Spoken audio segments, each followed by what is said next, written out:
지난 추수감사절 연휴 온라인 쇼핑 즐기시고 지금쯤이면 속속 주문한 물건들이 도착하는 시기인데요.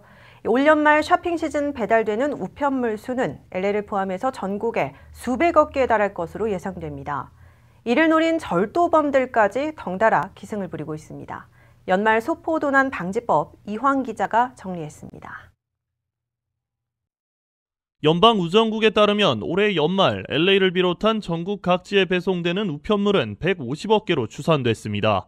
추수감사절을 시작으로 블랙 프라이데이, 사이버 먼데이, 크리스마스로 이어지는 연말 쇼핑 시즌에는 현금은 물론 고가의 제품들이 배송되다 보니 우편물 절도범들도 기승을 부립니다. 이에 따라 우정국은 안전한 배송을 위한 팁을 공개하고 주민들의 각별한 주의를 당부하고 나섰습니다. 우정국은 배송지에 수취인이 없어 문 앞에 배달된 채 수시간씩 방치되는 우편물들은 절도범들의 주 타겟이 되는 만큼 이웃들에게 수취를 부탁하거나 직장으로 배송되도록 해야 한다고 조언했습니다. 또 우편물 배송지 기입 시 수취인이 없을 경우 인근 우체국으로 반송돼 직접 픽업할 수 있는 옵션을 선택하는 것도 절도를 방지할 수 있는 방법입니다. 중요한 우편물이 배송되는 기간 동안 출장과 여행 등으로 배송지를 장시간 비워야 하는 경우 개인 암호 또는 열쇠로 안전하게 우편물을 보관할 수 있는 우체국 PO박스를 이용할 수 있습니다. 수취인이 배송지로 돌아올 때까지 지역 우체국이 우편물을 보관하는 우편물 수령 보류 서비스를 이용하는 것도 좋습니다. 연방우정국을 이용하는 주민은 우편물 배송 기간에도 친지나 지인에게 배송될 수 있도록 주소를 변경해 우편물 도난을 방지할 수 있습니다. 이 밖에도 우편으로 현금을 보내야 하는 경우 현금 대신 도난 시 바로 현금을 찾을 수 없도록 조치할 수 있는 체크 또는 머니오더를 이용하는 것도 좋다는 조언입니다. RKTV 뉴스 이황입니다. 오는 2030년까지 전 세계 노동자 8억 명이 로봇에 밀려 일자리를 잃을 수 있다는 전망이 나왔습니다. 맥킨지 글로벌 연구소는 46개 국가와 800여 개 일자리를 분석한 보고서에서 세계 노동력의 5분의 1인 8억 명이 로봇과 자동화 때문에 실직할 수 있는 것으로 파악됐다고 밝혔습니다. 보고서는 선진국과 신흥국 모두 영향을 받을 것이라며 자동화가 직장에 빠르게 확산하면 기계 운영자와 패스트푸드점 노동자 등이 가장 큰 영향을 받을 것이라고 분석했습니다. 보고서는 다만 2030년까지 완전 고용을 보장할 수 있는 일자리도 5억 개에서 8억 9천만 개까지 새로 창출될 수 있다고 전망했습니다. 현존하는 일자리 가운데 건강관리업 노동자와 교육자, 그리고 엔지니어와 회계사, 경영자에 대한 수요는 더 늘어날 것으로 전망됐습니다. 보고서는 이전 기술 변화 경험에 비춰볼 때 2030년 노동자의 최대 9%가 현재 존재하지 않고 규정되지 않은 새 일자리에서 일할 것으로 예상했습니다. 윌리엄 더들리 뉴욕 연방준비은행 총재가 연준이 공식 디지털 화폐를 검토하고 있다고 말했다고 블룸버그 통신이 보도했습니다. 더들리 총재는 뉴저지주 러커스 대학 연설에서 비트코인을 어떻게 생각하느냐는 질문에 투기 활동에 가깝고 화폐로서 필수적인 요소인 가치에 안정성이 없다고 지적했습니다. 다만 비트코인의 기술에는 흥미로운 부분이 있고 관심을 가질 필요가 있다면서 지금 단계에서 말하긴 너무 이르지만 연준이 디지털 화폐를 공급하는 방안을 생각하기 시작했다고 전했습니다. 앞서 일부 전문가는 연준이 공식 가상화폐를 제공해 투자 위험을 관리해야 한다고 주장했습니다.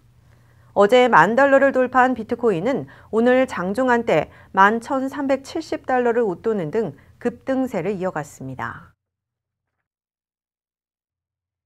2017년 올 한 해를 마무리하는 엠넷 아시안 뮤직 어워드가 일본에서 열렸습니다.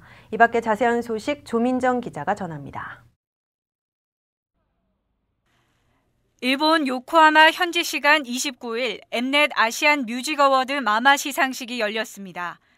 이번 마마에서 한국 걸그룹 트와이스와 엑소가 각각 2관왕의 기쁨을 누렸습니다.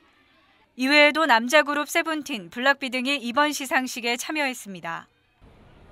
마마는 CJ ENM이 주최하는 음악 시상식으로 10여 년 동안 국내에서 개최해오다 2009년을 기점으로 마마로 변모했습니다. 올해 시상식은 25일 베트남을 시작으로 29일 일본 요코하마, 오는 30일과 12월 1일 홍콩으로 이어집니다. 북한이 한국 시간으로 29일 새벽 대륙간 탄도미사일로 추정되는 장거리 미사일 발사 직후 세계 각국에서는 이를 저지하기 위한 각종 규탄이 잇따랐습니다. 한국과 미국 정상은 바로 양국의 공조 방안을 협의하고 제재와 압박을 계속 가할 것이라는 입장을 밝혔습니다. 일본의 아베 총리 또한 북한에 대한 입장을 함께하는 한미일 연대를 강화하겠다고 전했습니다. 유럽연합과 북대서양 조약기구 나토 또한 미사일 발사에 대해 용납할 수 없는 국제 의무에 대한 위반이자 도발이라고 규탄했으며 그 외 프랑스, 독일, 이탈리아 등 각지에서도 같은 입장을 전했습니다.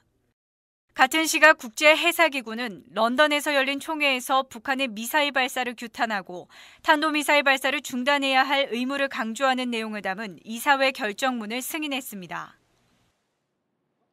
미국 플로리다주에서 발생한 4건의 권총 연쇄살인 사건 용의자가 경찰에 붙잡혔습니다. 용의자는 하웰 에마뉴엘 도널슨으로 범행 동기에 대해서는 아직 진술하지 않고 있습니다. 이번 총격 사건의 피해자들은 모두 사망 시각 혼자였으며 시신이 발견된 지점이 도보 5분 이내 거리였습니다. 템파 경찰은 주민들에게 야간에 혼자 외출하지 말 것을 권고하고 있습니다. 미국의 MBC 방송의 간판 앵커 맨 로어가 성추문으로 해고됐습니다. MBC 방송 측은 로어가 성적으로 부적절한 행동을 했다는 회사 동료의 고발을 접수했다며 곧바로 해고 조치를 취했습니다. 많은 시청자를 이끌었던 인기 앵커 맨 로어의 해고로 미국 팬들은 충격에 빠졌습니다.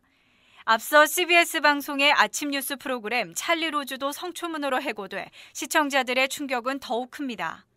미국 전역에 부는 성추행 고발 캠페인 미투 캠페인의 영향이 언론계까지 이어지고 있는 양상입니다. RKTV 뉴스 조민정입니다. 잠시 후 이슈 포커스가 이어집니다.